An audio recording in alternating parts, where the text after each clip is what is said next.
Ako, may eleksyon o wala, nakakarating ako kung saan para makapagbigay din ng tulong, makipagserbisyo. Sila nagsasabi sa akin, tumakbo ka, tulungan mo kami.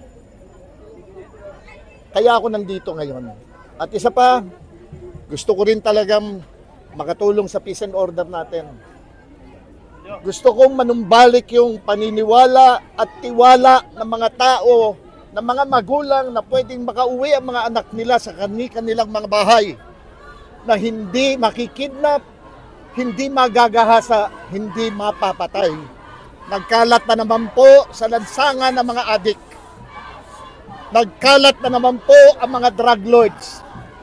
At grabe na naman ang korupsyon dito sa atin. Kapag may korupsyon, lahat ng krimen mangyayari.